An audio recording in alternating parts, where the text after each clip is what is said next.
देखिए प्रतिदिन शाम 5 बजे सिर्फ डीडी नेशनल पर, देश का पहला चैनल, देश का अपना channel.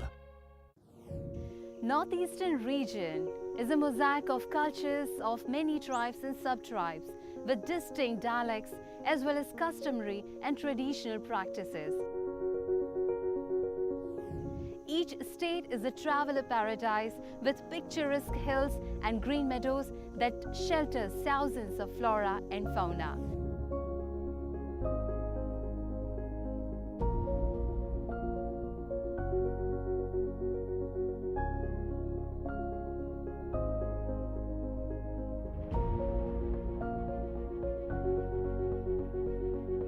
Paradise Unexplored every day at 5 p.m. सिर्फ डीडी नेशनल पर, देश का पहला चैनल, देश का अपना चैनल।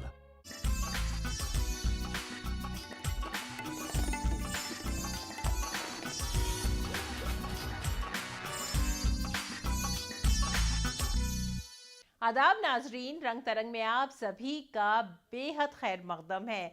और आज का दिन तो है बेहद ख़ास, क्योंकि आज का दिन हमें हौसला देता है, तरकीब देता है। एक बार फिर से हम अपने दिल में इस अज़्म को दोहराते हैं, ख़ुद को याद दिलाते हैं कि हमेशा अच्छाई की ही फतेह होती है। जी हाँ, दशहरा आप सबको बेहद मुबारक हो। तो चलिए, त्यौहार जो है हमारे, उनका दौर शुरू हो चुका है और त्यौहार जो है प्यार का दफ्तर खोलते हैं, लोगों के दिल को एक दूसरे से जोड़ते हैं। इस बार रंग तरंग में भी त्योहारों का जश्न है और ये जश्न है बेहद ख़ास, क्योंकि हमारे त्यौहार हमें हमारी ज़मीन से, हमारी जड़ों से, हमारी सकाफ़त और हमारी रिवायत से जोड़ते हैं। हमें हर साल ये याद दिलाते हैं कि हम कौन हैं, हमारा माजी क्या था, हाल क्या है और मुस्तक़बिल में किस तरफ हमें जाना है। तो इसी खुशी, इसी जोश और जज्बे के साथ शुरू करते हैं रंग तरंग आपके साथ।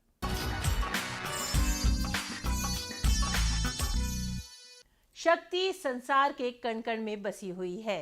देवी जब पूरी ताकत और शिद्दत के साथ विराजमान होती है तो 9 के 9 रूप उसमें उजागर हो जाते हैं।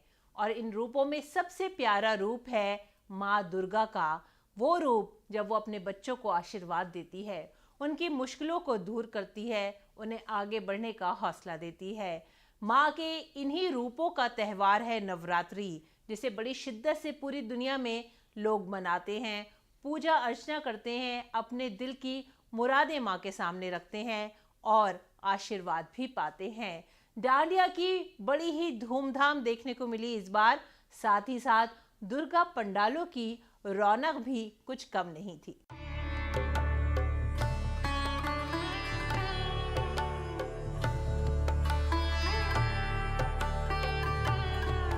नवरात्रि का त्यौहार देवी दुर्गा की पूजा का त्यौहार है, जो शक्ति की देवी हैं। माँ की आवाज जैसे ही पूरी फिजा में छाती है तो दुनिया बच्चे की तरह मुस्कुराने लगती है। माँ का त्यौहार है, महालय है और बाकी हिंदुस्तान में इसे शारदीय नवरात्रि के तौर पर मनाया जाता है।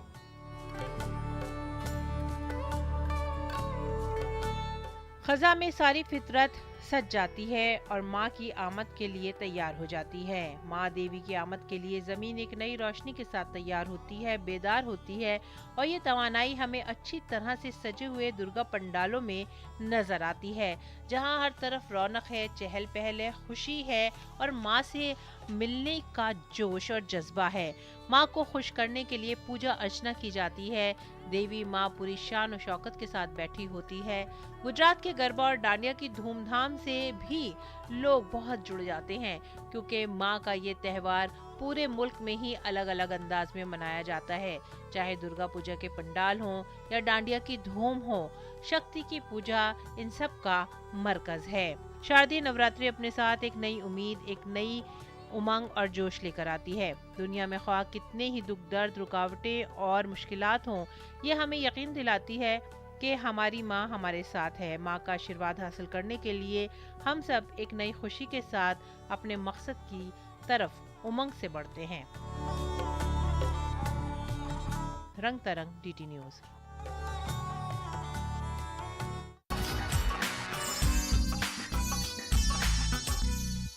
जब से ये दुनिया बनी है, न जाने कितने ही किस्से, कितनी ही कहानियाँ पीढ़ी दर पीढ़ी, सीना ब सीना लोग एक दूसरे से कहते रहे हैं, सुनाते रहे हैं, आगे लोगों को बताते रहे हैं। लेकिन कुछ दास्तानें, कुछ कहानियाँ, कुछ कथाएं ऐसी होती हैं कि उन्हें जितनी भी बार सुना जाए वो नई सी लगती हैं, हमसे कुछ कहती हैं, कोई पैगाम देती हैं। और एक ऐसी ही कथा है भगवान श्री राम की।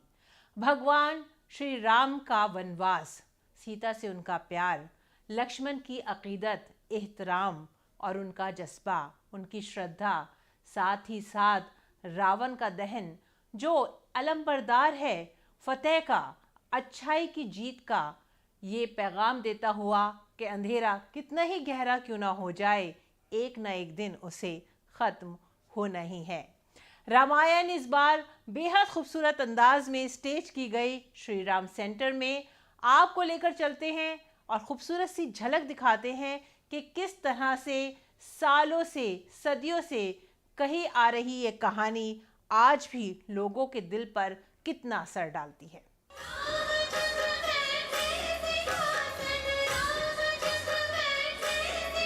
रामायण हिंदुस्तानी सकाफत का एक ऐसा महाकाव्य है जिसकी अहमियत त्रेता युग से लेकर जदीद दौर तक बरकरार है।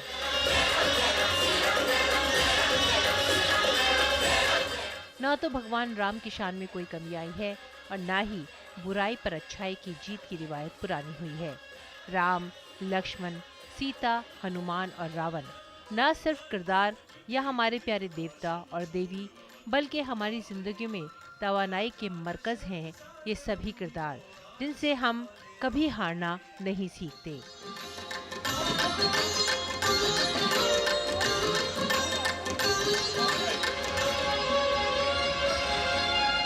इस रामायण को एक बार फिर से दिल्ली के कमानी ऑडिटोरियम में बड़े ही खास अंदाज में स्टेज किया गया, जिसका नाम श्री राम था।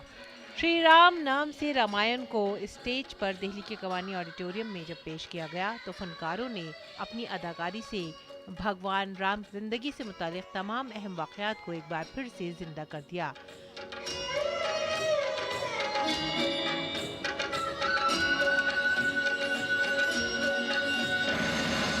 परशुराम पुरुष अवतारी, क्रोधी ब्राह्मण, क्षत्रिय वैरी, धनुष भंग सुनकर तब आए, विकराल वेश सती तलवारें।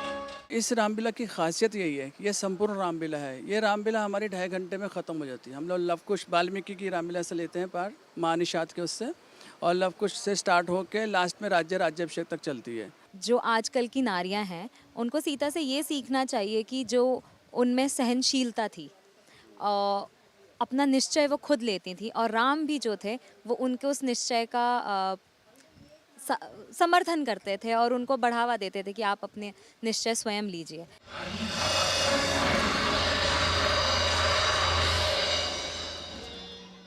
ये ड्रामा आर्ट स्कॉलर शोभा दीपक सिंह की रहनुमाई में पेश किया गया।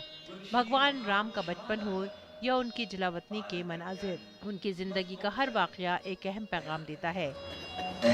तेरी बातें मोहक मीठी, इसकी बोली कड़वी तीखी। ये रामलीला 67 ईयर से लगातार हर साल 1 महीने के लिए होती है। पहले नवरात्र से शुरू होती है और दिवाली के 2 दिन पहले समाप्त होती है। बेहद खूबसूरत डायरेक्शन, मौसर अदाकारी और मकालमे, लाइटनिंग और खूबसूरत साउंड इफेक्ट के साथ साथ डांस, मौसीकी का एक अलग ही नज़ारा यहाँ पर देखने को मिला। नाजरीन इस डांस ड्रामे को देखकर बेहद महसूस हुए और इसे एक यादगार तजर्बा बनाया।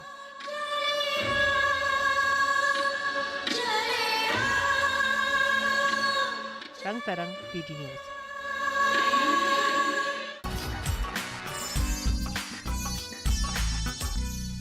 जिंदगी जिंदा दिली का नाम है, मुर्दा दिल क्या खाक जिया करते हैं। तो जनाब अपने मुर्दा दिलों में ताजगी भर लीजिए, क्योंकि दिल को जिंदा रखने के लिए उसे पिलानी पड़ेगी एक ख़ास दवाई। और वो दवाई क्या है? दैट इज़ द लाफ्टर पिल। जी हाँ, हंसने की दवाई। और हंसी कब आती है?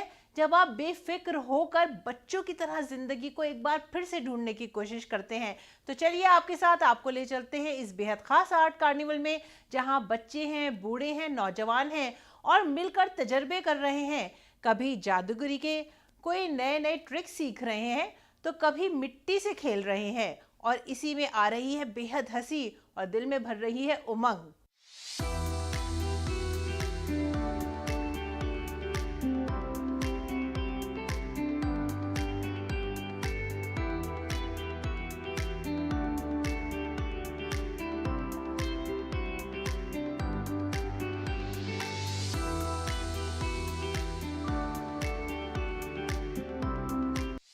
आर्ट की खूबसूरत दुनिया जो हमें तेज़ रफ्तार और दबाव वाली दुनिया में भी अपने आप से जुड़ने का एक ख़ास मौका फराहम कर देती है।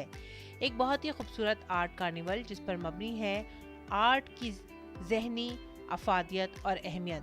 किस तरह से आर्ट हमारी ज़िंदगी के तनाव को दूर करने में हमारी मदद करता है। ज़हनी सेहत की अहमियत को इसी आर्ट के ज़रिए उजागर करने की और इसे समझने की एक कोशिश की गई। हाल ही में दिल्ली में मुनक़िदा एक ऐसी ख़ास तकरीब का एहतमाम किया गया जहां पर क्राफ्ट म्यूजियम में एक आर्ट एग्जीबिशन, एक आर्ट कार्निवल लगाया गया, और इसमें मिट्टी के बर्तनों जैसे मकबूल आर्ट और फ़नून तो शामिल थे ही, साथ ही साथ लोगों ने यहाँ पर अपने तजर्बात भी पेश किए और किस तरह से मिट्टी से जुड़कर लोग अपने तनाव से निजात हासिल करते हैं, ये भी समझने में मदद मिली।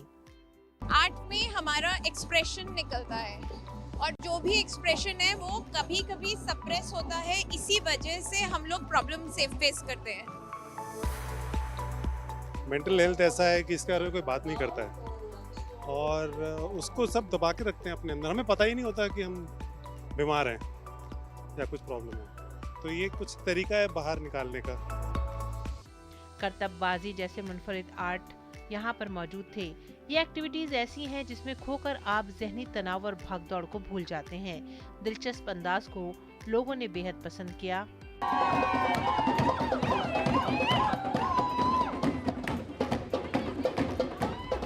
जादूगरी या मैजिक ट्रिक्स भी एक जरिया है हीलिंग का। आर्ट आपको हीलिंग देता है जिसके जरिए आप एक दूसरे से जुड़ते हैं, साथ ही साथ खुद को भी समझने की कोशिश करते हैं। मूवमेंट बड़ा ज़रूरी है लाइफ में, है ना। तो मुझे जिम जाने का कोई शौक़ नहीं है।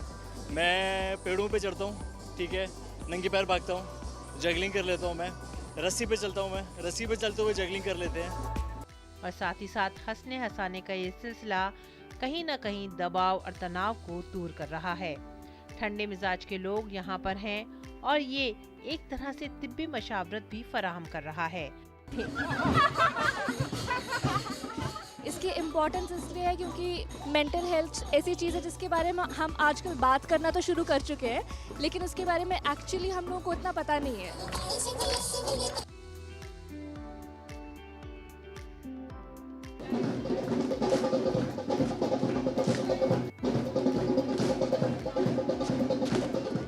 रक्स खुद अपने आप में एक बहुत बड़ी थेरेपी है और ढोल की धुन पर रक्स करने वाले ये लोग रक्स की खुशी में अपने सारे दुख भुलाते नजर आए।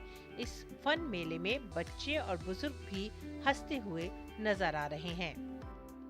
It is scientifically proven कि dance is something which releases oxytocin, जिससे कि आपकी एनर्जी बढ़ती है, आपकी हैप्पीनेस कोशेंट बढ़ता है, आपकी खुशी बढ़ती है। तो ऐसे फेस्टिवल में अगर डांस ना हो तो बात ही अधूरी रह जाएगी।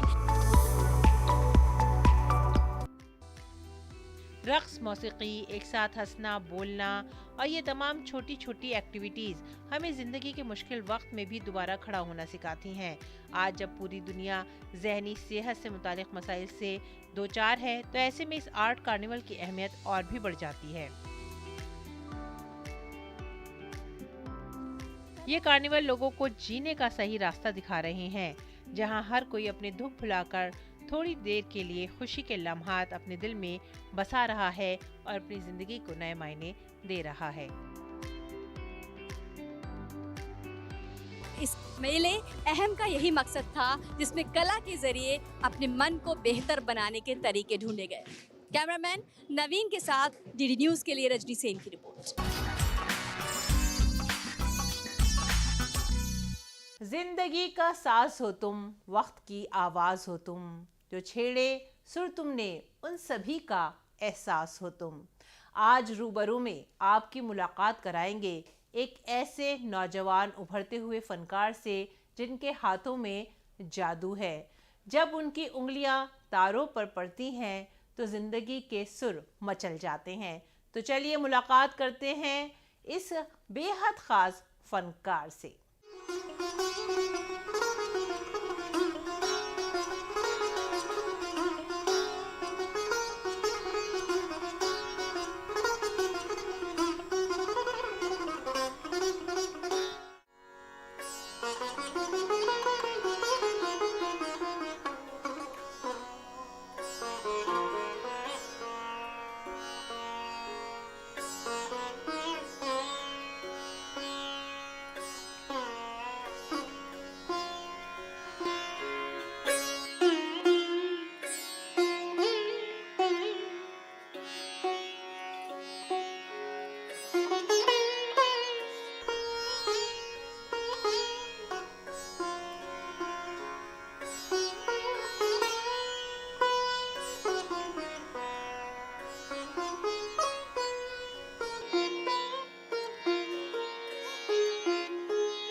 रंग तरंग में आज आपकी मुलाकात करवा रहे हैं लक्ष्य मोहन से, जिन्होंने पूरी दुनिया में सितार वादन को लोकप्रिय किया है। बहुत बहुत स्वागत है आपका रंग तरंग में। धन्यवाद।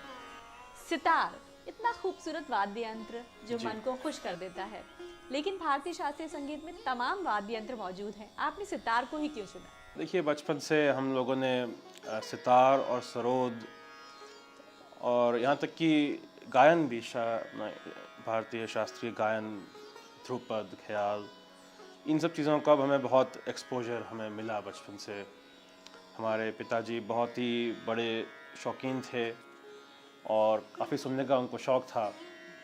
तो मैं कहूँगा ये हमारा सौभाग्य भी रहा है कि इतनी कम उम्र से अगर हमें इस संगीत के दौर में हमें एक प्रवेश जो मिला।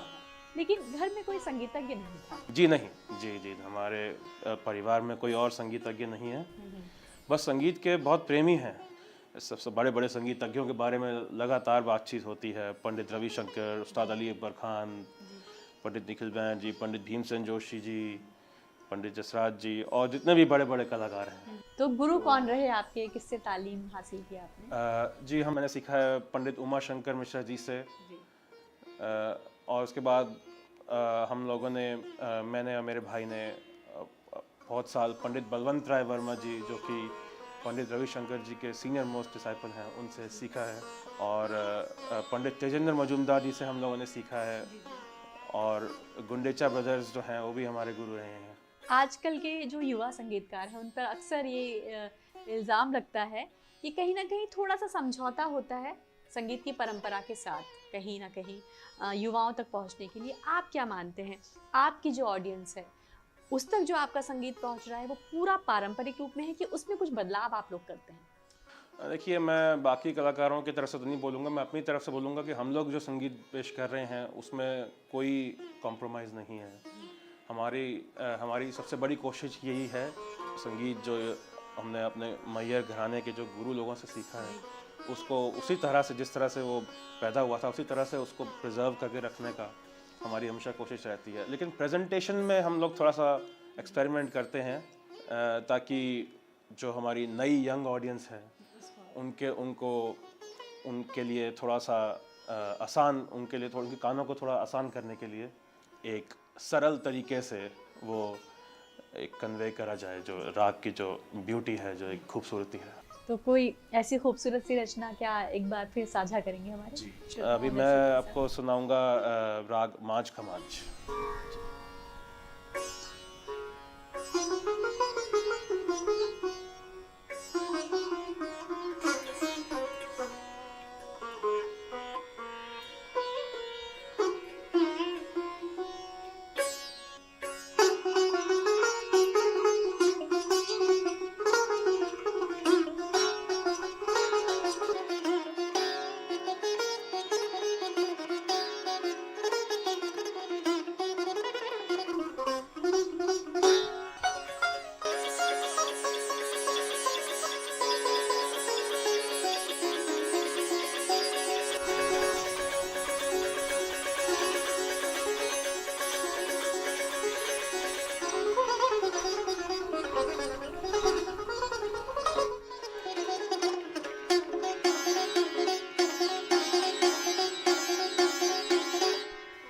अच्छा, मैं आपसे जानना चाहूंगी, संगीत ने आपके भीतर की अभिव्यक्ति को कैसे उजागर किया है, कैसे खोला है आपको? मुझे लगता है कि संगीत कोई व्यक्ति अंतर्मुखी हैं या एक्सट्रोवर्ट हैं, इसका उनके संगीत पे असर दिखता है। इंट्रोवर्ट जो लोग होते हैं उनका जो बजाने की पेशकश होती है उसमें थोड़ा ज़्यादा एक मेडिटेटिव अप्रोच रहती है, एक भीतर से जुड़ाव ज़्यादा महसूस हो पाता है। जी। तो एक ही राग जब दो लोग बजाते हैं तो अलग सुनाई देता है वो। जी। तो आपने तमाम देशों में परफॉर्मेंस दी है, तमाम जगहों पे परफॉर्मेंस दी है, आपकी सबसे यादगार परफॉर्मेंस कौन सी है और क्या वो अनुभव था? एक दो मैं पल आपसे शेयर करना चाहूँगा। वो 2015 में ग्रैमी म्यूज़ियम लॉस एंजलिस के अंदर हम लोगों को बुलाया गया था बजाने के लिए, जो एक एग्जीबिशन थी पंडित रविशंकर जी के ऊपर, उनके सितार और उनके आउटफिट्स के ऊपर एक एग्जीबिशन के इनॉग्रेशन के लिए। ये बहुत सौभाग्य की बात है हम लोगों के लिए कि ऐसा बताया गया कि हम लोग पहले इंडियन म्यूजिशियंस हैं जिन्होंने प्रस्तुति दी वहाँ पे, और बहुत ही थोड़ा सा इमोशनल एक्सपीरियंस था वो, क्योंकि पंडित रविशंकर जी बहुत बड़ा हिस्सा हैं हमारे संगीत का, और हमारी जो संगीत की पूरी फिलॉसफी है उसका बहुत उसके सेंटर में वो बिल्कुल हैं वो। तो कुछ ऐसे यादगार लम्हों की कोई एक प्रस्तुति जो आखिर में हमारे दर्शकों के लिए? जी।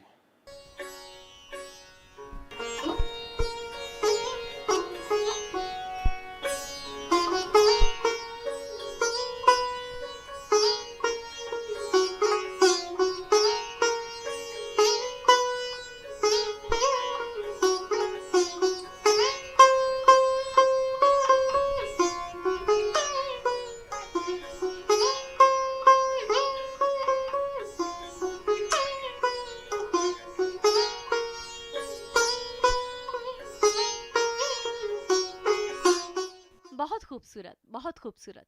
आपसे आखिरी सवाल है, जो संगीत की विरासत है पूरी दुनिया में आप पहुंचा रहे हैं, लेकिन जो आज का युवा है उसको बहुत जल्दी, चूंकि सोशल मीडिया का ज़माना है, तकनीक का ज़माना है, तो वो चाहता है कि शॉर्टकट हर चीज़ का हो। आपसे जानना चाहते हैं, क्या शास्त्रीय संगीत शॉर्टकट से सीखा जा सकता है? There is no shortcut for anything in this world. That's what I believe. Shortcut ढूंढने की कोशिश में ही या अप्रोच में ही थोड़ा मुझे लगता है थोड़ा सोचना, इसके ऊपर एक सेकंड थॉट की ज़रूरत है। बहुत सुंदर बात कही है लक्ष्य मोहन ने कि संगीत क्या, किसी भी चीज़ में मेहनत लगती है और उसका कोई शॉर्टकट नहीं होता, और अगर शॉर्टकट हासिल करेंगे तो उसका रस खत्म हो जाएगा। बहुत बहुत शुक्रिया लक्ष्य मोहन सितार की इतनी सुंदर धुनें हमें सुनाने के लिए और इतनी खूबसूरत बातचीत करने के लिए। बहुत बहुत शुक्रिया।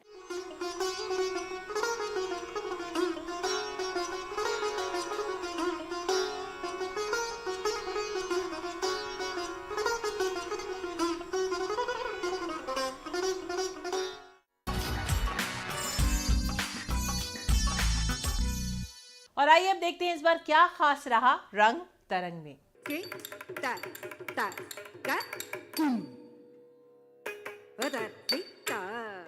भरतनाट्यम भारत की एक ऐसी कला है जो अपनी आत्मा से संवाद का अवसर प्रदान करती है।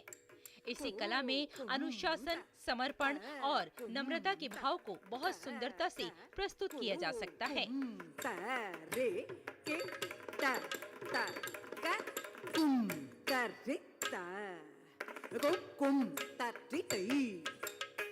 एक ऐसा ही सुंदर कार्यक्रम दिल्ली के त्रिवेणी कला संगम में आयोजित किया गया, जहां नृत्यांगना शिखा गोसाई की एकल प्रस्तुति से सभी दर्शक मंत्रमुग्ध हो गए।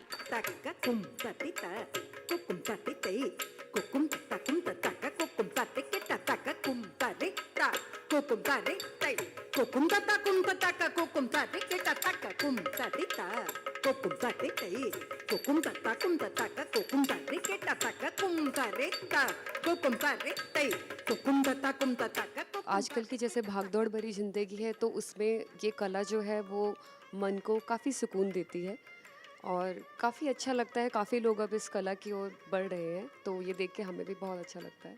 मेंटली या फिज़िकली जो भी हम काम करते हैं, मुझे लगता है ये हमारी स्पिरिचुअलिटी को भी बढ़ाता है।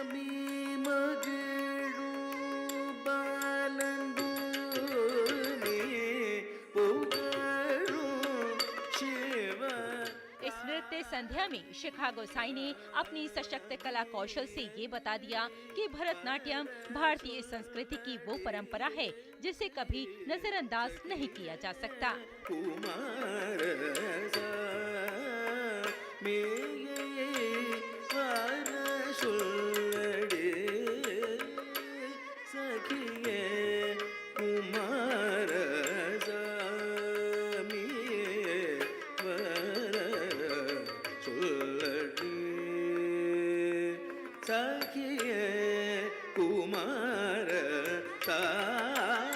एक कलाकार अपनी मेहनत, अपनी तपस्या और लगन से एक कलाकार बनता है और यही कलाकार हमें ये बताता है कि हमारी सभ्यता और हमारी संस्कृति का हिस्सा होते हैं ये कलाकार, जिन्हें कभी भी नजरअंदाज नहीं किया जा सकता।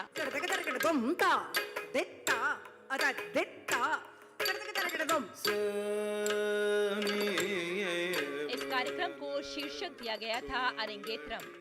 अरंगेत्रम का किसी भी नृत्यांगना के लिए बहुत महत्व होता है, क्योंकि जब गुरु को ये विश्वास हो जाता है कि शिष्य अब एकल प्रस्तुति के लिए तैयार है, तब उस शिष्य के लिए अरंगेत्रम का ऐलान किया जाता है। गुरु के लिए ये बहुत ही गर्व का क्षण होता है और शिखा ने अपने गुरु को नमन करते हुए सुंदर प्रस्तुतिकरण से अपनी प्रतिभा का लोहा मनवा लिया।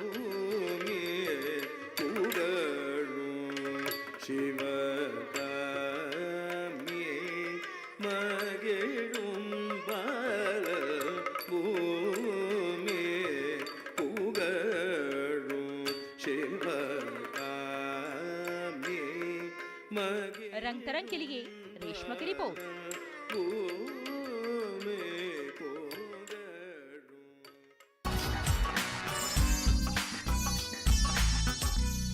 जमीन पर पड़े एक कागज के सादा टुकड़े को एक त्यौहार बना देता है उड़ती पतंग जैसा।